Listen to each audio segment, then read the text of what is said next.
The transmission arrived at exactly midnight, Earth Standard Time. Admiral Vance stood on the bridge of the United Earth Command vessel Resolute and watched as the alien message played across every screen in the fleet. The ambassador spoke with the confidence of a species that had never known defeat. His scaled face showed no emotion as he delivered his ultimatum. Humanity would surrender unconditionally within 72 hours. They would hand over their planets, their technology, and their freedom. If they refused, the Dominion would erase them from existence. Had served in the fleet for 34 years. She had fought pirates in the outer colonies and defended mining stations from raiders who thought humans were easy prey. She had buried friends and watched young officers become veterans. Nothing in her experience had prepared her for this moment, yet somehow she felt completely calm. Lieutenant Commander Daniel stood at the tactical station with numbers scrolling across his display. He was a quiet man who spoke only when he had something worth saying. Right now, his face told everything she needed to know. The mathematics were brutal. The fleet numbered over 12,000 warships. Humanity possessed fewer than 800 vessels capable of combat. Every tactical simulation ended the same way.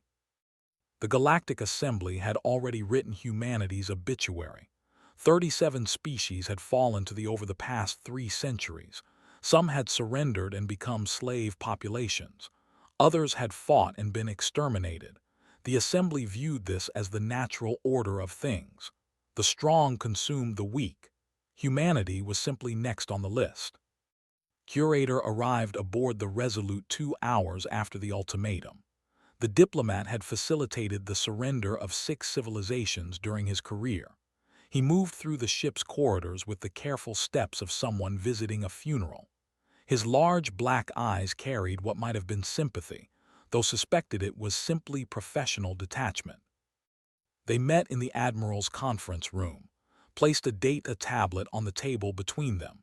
It contained the standard surrender documents that the Assembly had prepared. The terms were straightforward. Humanity would dismantle its military. Earth and the colonies would become territory. Humans would serve the Dominion in whatever capacity their new masters required. Did not look at the tablet. She looked at instead. She studied the alien's face and tried to understand what he saw when he looked at her. Did he see a defeated commander accepting the inevitable? Did he see a species too primitive to comprehend its own destruction? She wondered how many times he had sat in rooms like this one, watching civilizations end. Spoke in measured tones. He explained that resistance was not merely futile but counterproductive. Species that fought suffered far more than those who submitted peacefully. He mentioned specific examples. The had resisted for 6 months before there was reduced to ash. The had surrendered immediately and now served as administrators in the Dominion's bureaucracy. The choice, he suggested, was obvious. Asked him a question. She wanted to know if any species had ever defeated paused before answering. He explained that the question itself revealed a misunderstanding of galactic politics. They were not merely powerful, they were inevitable. Fighting them was like fighting gravity or the vacuum of space. Some forces could not be resisted. Daniel entered the room with updated fleet positions. The Armada had already begun moving toward human space. Their advanced scouts would reach the outer colonies within 48 hours. The main fleet would arrive at Earth in approximately 1 week. Every hour that passed brought extinction closer. Thanked for his counsel, she told him that she needed time to consult with Earth's government before making any decisions. The diplomat nodded and returned to his shuttle. He would wait at a safe distance to receive humanity's surrender. He seemed certain that the call would come. The next 12 hours passed in a blur of encrypted communications and emergency meetings. Spoke with presidents and generals, scientists and civilians. She listened to arguments for surrender and arguments for resistance. She heard the fear in people's voices and the desperate hope that someone would find a way out. At the end of those 12 hours, made her decision. She returned to the bridge of the Resolute and ordered Daniel to open a channel on every frequency in known space. She wanted to hear what she had to say. She wanted the Galactic Assembly to hear it. She wanted every species that had ever been conquered or threatened to hear it. The recording began, stood straight and looked directly into the camera. Her voice carried no anger and no fear. It carried something far more dangerous. It carried certainty. She acknowledged the ultimatum. She confirmed that humanity had received their demands and understood the consequences of refusal. She noted that the Galactic Assembly expected them to surrender, and that every logical analysis supported that conclusion. Then she smiled. It was not a warm smile. It was the smile of someone who knew a secret that would change everything. She spoke directly to the commanders. She told them that humanity had watched their conquests for centuries. They had studied every battle, every invasion, every technique the Dominion used to crush their enemies. They had learned from the mistakes of the fallen and the suffering of the enslaved. They had prepared. They believed they were invading a primitive species that had stumbled into space a few centuries ago. They were wrong. They were about to discover exactly how wrong. His final words echoed across the galaxy. She spoke them slowly and clearly so that no one could misunderstand. You chose war. Now see how we fight. The transmission ended. Silence filled the bridge of the Resolute. Daniel looked at his admiral with something between awe and terror. He asked her if she was certain about this path, told him that certainty was a luxury they could not afford, but hope was something they could create. The Supreme Commander received the transmission aboard his flagship. Warlord watched the human admiral's message 3 times. He noted her calm demeanor and her confident words. Then he laughed. He had heard similar speeches from dozens of species before they fell. Brave words were no substitute for superior firepower. He ordered his fleet to accelerate. The humans wanted war. He would give them annihilation instead.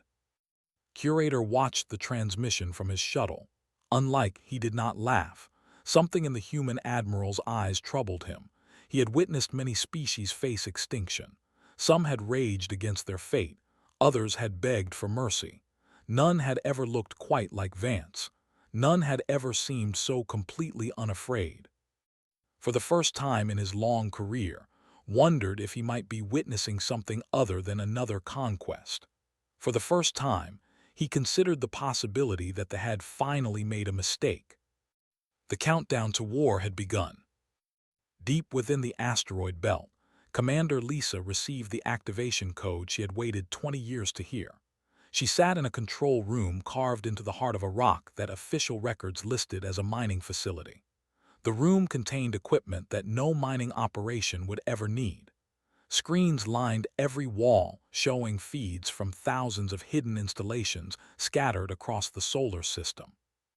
Lisa had joined the Shadow Protocol straight out of the academy. She had spent her entire career maintaining systems that were never supposed to exist. Her family believed she worked in logistics. Her friends thought she managed cargo shipments between Earth and the outer colonies. Only a handful of people in the entire human civilization knew what she really did. She turned to her engineering chief, Senior Technician Bell. He was an older man with gray hair and steady hands that had spent decades building weapons in secret, had helped design many of the systems they were about to activate. He had never expected to see them used. The Shadow Protocol represented everything humanity had learned from watching the galaxy burn. Other species had built grand fleets and impressive warships. They had displayed their military might openly, believing that strength would deter aggression. They had simply waited until they assembled enough ships to overwhelm any defense, then struck without warning. Humanity chose a different path. They built their visible fleets small and unremarkable. They let the galaxy believe they were a minor power with limited capabilities. Meanwhile, they turned their entire civilization into a hidden fortress. Lisa began the activation sequence. Across the solar system, systems that had been dormant for decades came to life. A communications relay near Jupiter revealed the particle beam projectors hidden within its structure. A cargo hauler drifting in the outer system powered up the nuclear warheads concealed in its cargo hold. An asteroid that had tumbled silently for years opened panels to expose missile batteries capable of saturating an entire sector with fire. Monitored the status reports as they flooded in. Thousands of installations were coming online. Mining platforms that were actually weapons platforms. Research stations that housed targeting computers. Fuel depots built around antimatter charges powerful enough to crack a moon. Every piece of civilian infrastructure in human space served a second purpose that the galaxy had never suspected. On Earth, Doctor coordinated the activation of the planetary defense grid.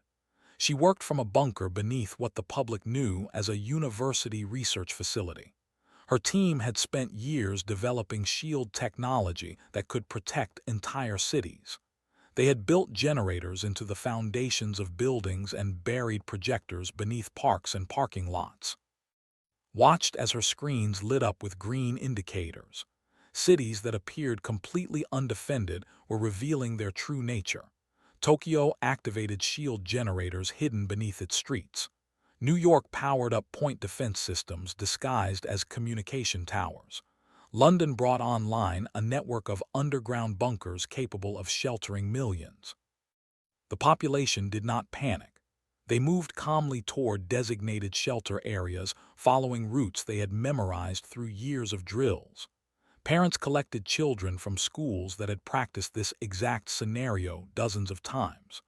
Workers secured critical systems before heading to their assigned positions.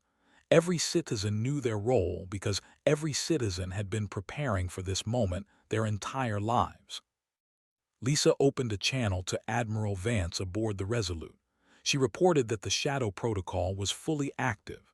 Humanity's true defenses were online and ready. Acknowledged the report and asked Lisa how long they could maintain full operational status. Lisa told her they could keep the systems running for months if necessary. They had stockpiled supplies and trained personnel in shifts that could take as long as they wanted to arrive. Meanwhile, the enemy advance scouts reached the outer colony of New Providence. Commander had sent them ahead to secure landing zones and assess human defenses. The scouts expected to find a frightened population and minimal military presence. They found something else entirely. New Providence was empty. The streets of its cities showed no signs of life. The spaceport sat silent and abandoned. Buildings stood intact but completely deserted. The scouts searched for hours and found nothing except recordings left behind for them to discover. The recordings showed the colonists leaving in an orderly evacuation 3 days earlier. They had taken everything of value and destroyed anything that might be useful to an occupying force. The water treatment plants had been sabotaged. The power grid had been disabled. The agricultural systems had been programmed to fail within weeks. The scouts reported back to the main fleet. They described a colony that had simply vanished, leaving behind a worthless husk. Warlord dismissed the report as evidence of human cowardice. The enemy was fleeing before his forces even arrived. This invasion would be even easier than he anticipated. He did not notice the thousands of sensors hidden throughout New Providence.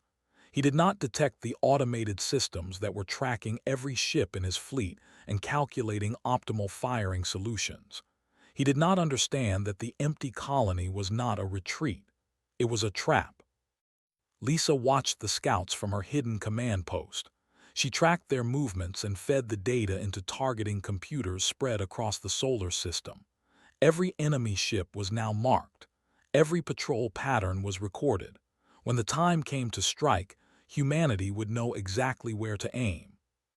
Finished his final system checks and reported that all installations were operating at full capacity. Lisa thanked him for his decades of service. She told him that everything they had built was about to be tested. Nodded slowly. He said he had always known this day would come. He had built these weapons hoping they would never be needed while knowing they certainly would be. Sent her final status report from Earth. The planetary shields were ready. The bunkers were sealed. The population was protected. Whatever happened in the coming days, humanities would not fall easily. Admiral Vance received all 3 reports aboard the Resolute. She studied the tactical display showing the approaching fleet. 12,000 warships moved through space like a spreading stain. Each one carried enough firepower to devastate a city. Together, they represented the greatest military force ever assembled against a single species. Smiled the same cold smile she had shown in her transmission. They saw numbers. They saw overwhelming force and inevitable victory. They did not see what waited for them in the darkness between worlds. Humanity had spent centuries hiding in plain sight. They had let the galaxy underestimate them while they prepared for the day when some power would try to destroy them. That day had finally arrived. The trap was set. The weapons were ready. All that remained was for the enemy to walk into the killing ground humanity had prepared. Lisa settled into her command chair and began the long wait. She thought about her daughter studying medicine on Mars. She thought about the future they were fighting to protect. She thought about all the species that had fallen to thee and the ones that might yet be saved. The Shadow Protocol was active. Humanity was ready for war. Admiral Vance watched the fleet enter the killing zone and felt nothing but cold satisfaction. She had waited 3 days for this moment. 3 days of watching the enemy advance with absolute confidence. 3 days of listening to their communications as they discussed how quickly they would crush human resistance. 3 days of letting them believe they were walking into an easy victory. The enemy fleet moved in standard conquest formation. It was the same formation they had used against 37 other species. Their capital ships formed the center while lighter vessels spread out to cover the flanks. Troop transports followed behind, carrying millions of soldiers ready to occupy human worlds. Supply ships brought up the rear with enough resources to sustain a long campaign. Warlord commanded from his flagship at the heart of the formation. He had conquered 11 civilizations during his career and expected this campaign to be his easiest yet. Human ships were inferior. Human technology was primitive. Human courage, while admirable, would not stop weapons. Lieutenant Commander Daniel sat at his tactical station aboard the Resolute with his hands steady over the controls. He had run this scenario in simulations thousands of times. He knew exactly when to give the signal. He knew exactly what would happen when he did. Gave him a single nod. Daniel pressed the button that would change galactic history. The solar system erupted. An asteroid field that they had dismissed as a navigation hazard suddenly came alive with weapons fire. Hidden missile batteries opened their concealed doors and launched thousands of warheads at the enemy fleet. The missiles had been waiting in those asteroids for 15 years, maintained by automated systems and armed with nuclear warheads powerful enough to crack a battleship in half. The commanders had no time to react. The first wave of missiles reached their fleet before their sensors could even identify the launch points. Ships that had been flying in perfect formation suddenly became expanding clouds of debris. Explosions rippled through the enemy ranks as warhead after warhead found its target. Warlord screamed orders at his officers. He demanded to know where the attack was coming from. His sensors showed missile traces from dozens of locations, but none of them matched any known human installations. The asteroids that were killing his ships had been surveyed years ago and classified as worthless rocks. No one had thought to look beneath their surfaces. The first wave of missiles exhausted their ammunition, and the launchers went dark. For a moment, they believed the attack was over. They began reorganizing their formation and counting their losses. 800 ships had been destroyed in the opening salvo. It was a significant blow, but they still outnumbered humanity by more than 10 to 1. Then the second wave began. Communication satellites that had monitored space traffic for decades revealed the particle beam projectors hidden within their structures. They fired simultaneously at targets across the formation. The beams moved at the speed of light, giving enemy ships no chance to evade. Shields that could withstand conventional weapons flickered and failed under the concentrated fire. Lisa coordinated the attack from her hidden command post in the asteroid belt. She directed fire from installations spread across millions of kilometers of space. Each weapon platform fired once or twice before going dark and drifting away as inert debris. They could not target what they could not find. Bell monitored the power systems as weapon after weapon discharged its payload. 20 years of preparation was being spent in hours. Reactors that had never operated above minimal capacity now ran at full power. Capacitors that had been charging since before he joined the program finally released their stored energy. On the colony world of Landing, Captain Burke waited with his ground defense unit as troop transports descended through the atmosphere. The enemy had committed to landing operations despite the chaos in orbit. They believed that securing human worlds would give them the advantage they needed to turn the battle around. Had grown up on Landing, he knew every street and building in the capital city. More importantly, he knew that every street and building had been designed with this day in mind. The colonists had not fled like those on New Providence. They had stayed to fight. The first soldiers touched down in what they expected to be a terrified civilian population center. They found empty streets and silent buildings. Their commanding officers ordered them to spread out and secure key locations. The soldiers advanced in standard formation, covering each other as they moved through the alien city. Gave the signal, the city became a death trap.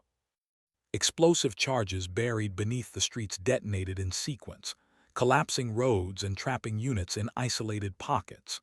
Buildings that appeared to be ordinary homes revealed hardened firing positions manned by colonists who had trained for this moment since childhood. Sniper teams opened fire from rooftops while automated turrets emerged from underground bunkers. The soldiers were elite troops who had crushed resistance on a dozen worlds. They had never encountered anything like this. Every direction brought new threats. Every retreat led into another ambush. They called for reinforcements, but their communications were being jammed by systems hidden throughout the city. Moved through the battle with his squad, striking hard and vanishing before the enemy could respond. He had learned these tactics from veterans who had studied every failed resistance in galactic history. He knew what mistakes to avoid and what strategies actually worked against a superior force. Back in orbit, Warlord watched his invasion falling apart. His fleet had lost over 2,000 ships to weapons that seemed to appear from nowhere. His ground forces were being systematically destroyed by civilians who fought like professional soldiers. Every assumption he had made about this campaign was proving catastrophically wrong. He ordered a tactical withdrawal to regroup and assess the situation. His remaining ships began pulling back from the engagement zone. The humans had hurt him badly, but he still commanded the largest fleet in the galaxy. He would learn from this battle and return with better tactics. Admiral Vance watched the enemy retreat and felt no relief. This was only the first engagement. They would be back, and next time they would be more careful. She ordered her crews to begin recovery operations and prepare for the next phase of the battle. Daniel compiled the casualty reports. Humanity had lost fewer than 50 ships in the exchange. They had lost nearly 3,000. It was the most lopsided victory in galactic military history, achieved not through superior technology or overwhelming numbers but through patience, preparation, and the willingness to fight in ways no one expected. Lisa began the process of repositioning her surviving weapon platforms. Many installations had been discovered and destroyed during the battle, but thousands more remained hidden throughout the solar system.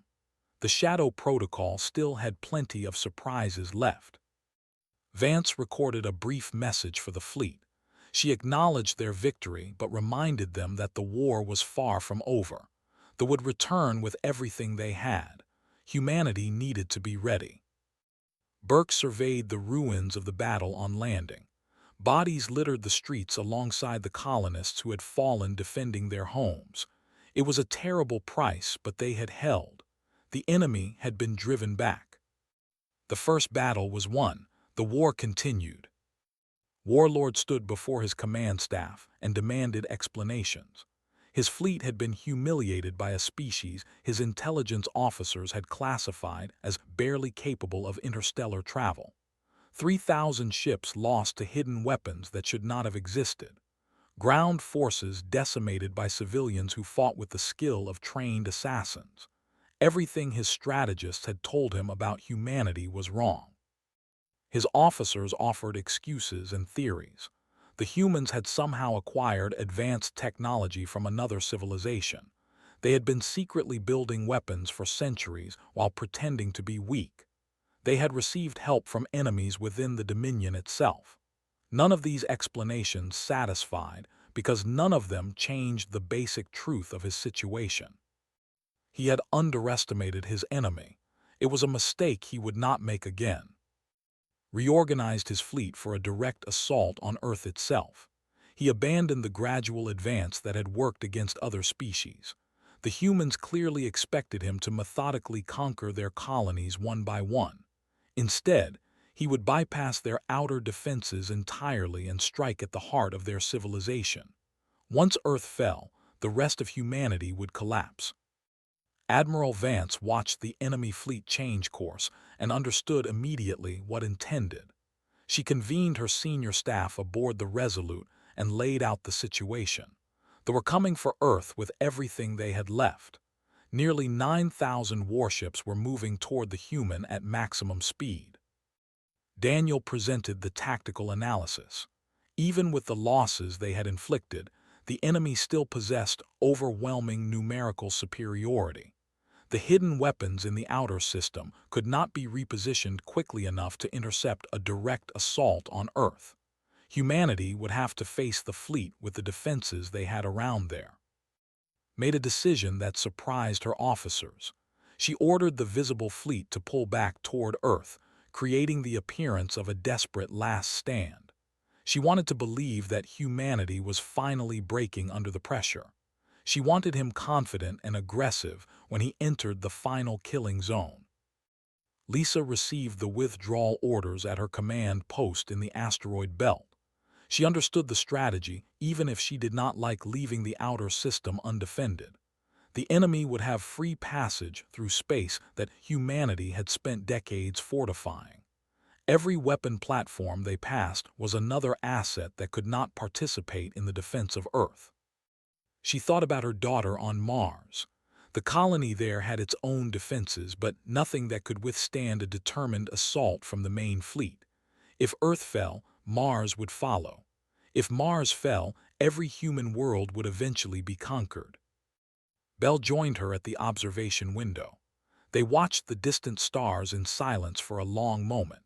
He told her that he had always known this war would come down to a single decisive battle. Humanity could not fight a prolonged campaign against an enemy with unlimited resources. They needed to break the will to fight in one devastating engagement. Doctor worked without sleep in her bunker beneath the university. Her team was making final adjustments to the planetary shield network. They had tested the system in simulations thousands of times, but they had never activated it at full power. No one knew for certain if the shields would hold against concentrated bombardment. She thought about her parents in the shelter system beneath Tokyo. She thought about her brother serving on one of the ships that would soon face the enemy fleet. She thought about all the people counting on her team to protect them from the fire that was coming. The fleet entered Earth's defensive perimeter 3 days later, ordered his ships into attack formation, and prepared to deliver the killing blow. His sensors detected the human fleet waiting ahead, pathetically small compared to his armada. He saw a civilization about to die. He did not see what waited behind the moon. Humanity had spent a century preparing Earth's moon for this exact scenario. The barren surface that astronomers across the galaxy dismissed as an unremarkable satellite concealed the largest concentration of firepower in human space. Rail gun installations capable of accelerating projectiles to significant fractions of light-speed line craters that had been carved out decades ago. Missile batteries held weapons designed specifically to crack capital ships. Energy projectors drew power from fusion reactors buried deep beneath the lunar surface. Mars revealed its own arsenal at the same moment. The Red Planet had always been humanity's fallback position, the place where civilization would retreat if Earth fell. Its defenses were nearly as extensive as those protecting the weapons platforms emerged from beneath the rusty soil and oriented toward the incoming enemy fleet. Every major celestial body in the inner solar system added its voice to the defense. Space stations that housed civilian populations revealed hidden weapon systems. Cargo ships that had been drifting along commercial routes dropped their disguises and opened fire. Even the asteroids that had been carefully positioned in Earth orbit decades ago began releasing their payloads. The fleet flew directly into the most concentrated kill zone humanity had ever constructed. Ships began dying by the hundreds. Railgun rounds traveling at impossible speeds punched through shields and armor like they were made of paper. Missiles swarmed enemy vessels in numbers too great to intercept. Energy weapons carved through formations with surgical precision. Watched his fleet disintegrate around him. Ships he had commanded for decades became expanding clouds of debris in seconds. Officers who had served him faithfully died in fire and vacuum. The greatest military force the Dominion had ever assembled was being methodically destroyed. He ordered a retreat, but there was nowhere to retreat to. The human weapons covered every possible escape vector. Ships that tried to flee were cut down before they could clear the engagement zone. The trap had closed completely. Watch from her bunker as landing craft tried to breach Earth's atmosphere. The planetary shields flickered under the bombardment but held firm. Point defense systems tracked incoming missiles and shot them down before they could reach the surface. The enemy threw everything they had at the human and achieved nothing. Lisa coordinated the final phase of the assault from her command post. She directed fire from installations that had been waiting decades for this moment. She watched the enemy death count climb higher and higher. She thought about all the species they had destroyed and wondered if they were somehow watching this moment of justice. Curator observed the battle from a safe distance with the Galactic Assembly delegation. He had witnessed dozens of conquests. He had never seen anything like this systematic destruction of Dominion forces. The humans were not just defending themselves. They were demonstrating that the greatest military power in the galaxy could be broken. He finally understood what he had seen in Admiral Vance's eyes during their meeting. It was not desperation or defiance. It was the certainty of someone who had already won a battle that had not yet been fought. Humanity had prepared for this war long before they ever issued their ultimatum. The battle raged for 17 days. His fleet shrank from 9,000 ships to 3,000, then to 1,000, then to a few hundred battered survivors. His soldiers died by the millions on worlds they had expected to conquer easily. His reputation as an undefeated commander became a joke whispered throughout the galaxy. When he finally requested a ceasefire, he commanded fewer than 200 functional vessels. The greatest invasion force in galactic history had been reduced to a broken remnant. Admiral Vance received his communication with the same cold expression she had worn throughout the campaign. The war was not over yet. The final reckoning was still to come. Admiral Vance stood on the bridge of the Resolute and watched the remnants of the fleet drift in defeat. 17 days of continuous combat had reduced the mightiest armada in galactic history to scattered wreckage. Nearly 9,000 warships had been destroyed. Millions of enemy soldiers had fallen on worlds they expected to conquer. The Dominion had suffered the worst military disaster in recorded history. Warlord appeared on the main looking nothing like the confident commander who had delivered the ultimatum 3 weeks earlier. His scales had lost their luster. His eyes carried the hollow look of someone who had watched everything they believed crumble to dust. He requested terms for ceasefire in a voice that barely rose above a whisper. Did not gloat. She did not mock him or remind him of his earlier arrogance. She simply stated humanity's conditions in the same calm tone she had used throughout the war. They would withdraw from all territories they had conquered over the past 3 centuries. Every enslaved population would be released immediately. Every occupied world would be returned to its original inhabitants. The Dominion would pay reparations to every species they had harmed. They would submit to oversight from a new galactic council that would ensure they never again threatened other civilizations. Stared at her in disbelief. He told her that these terms were impossible. The Dominion could not simply abandon 300 years of conquest. The political and economic consequences would be catastrophic. His government would collapse before they could implement such radical changes. Listened patiently and then responded. She reminded him that humanity had not started this war. They had chosen to threaten extinction. They had chosen to invade. They had chosen to believe that their military superiority made them invincible. Every consequence that followed was the result of their decisions. She told him that humanity did not fight to preserve their own freedom alone. They fought to end the era of domination permanently. They fought for every species that had fallen and every world that had been enslaved.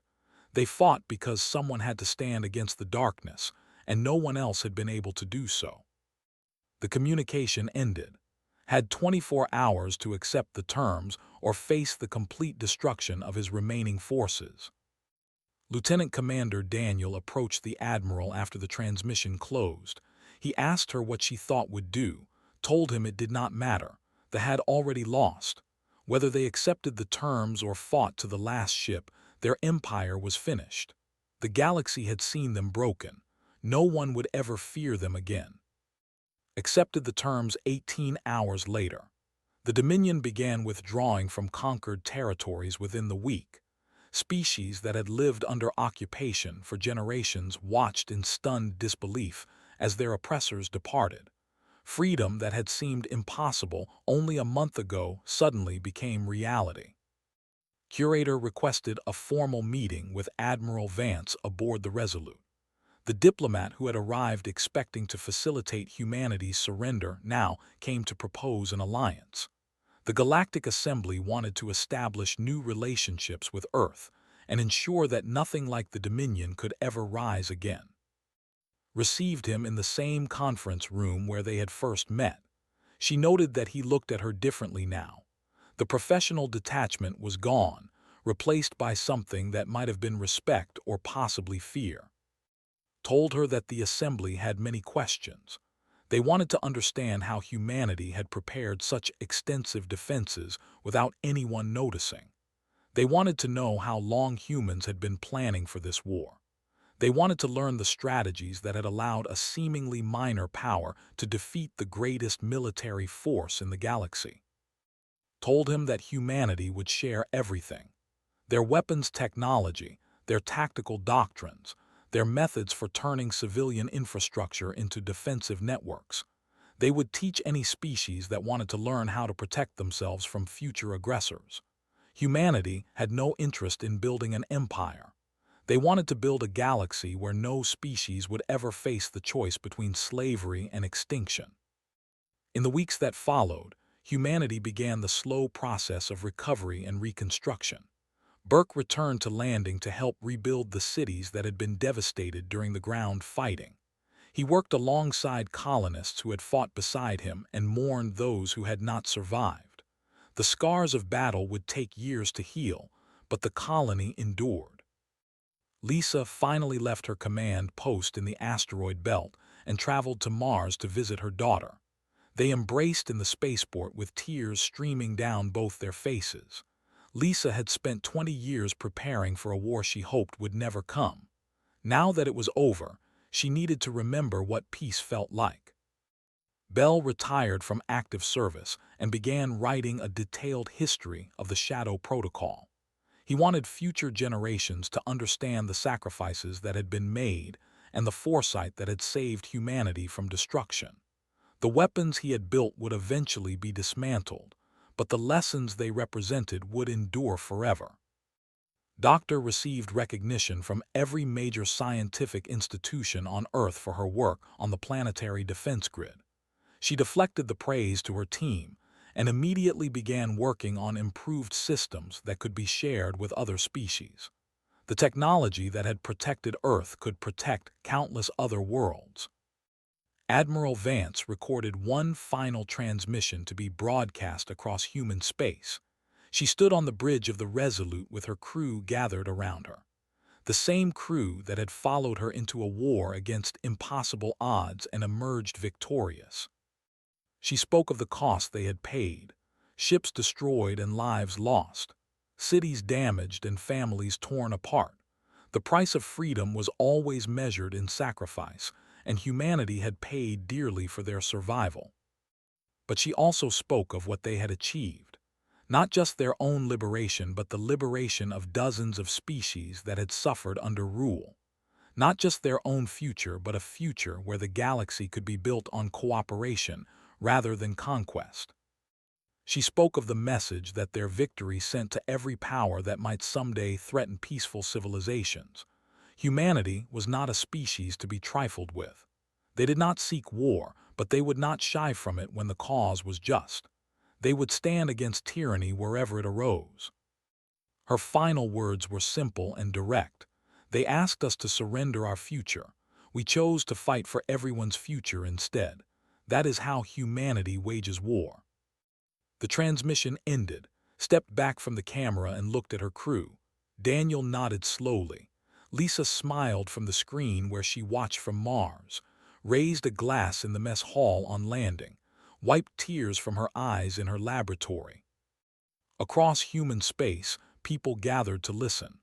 They heard their admiral's words and understood what they meant. Humanity had been tested by the greatest threat they had ever faced.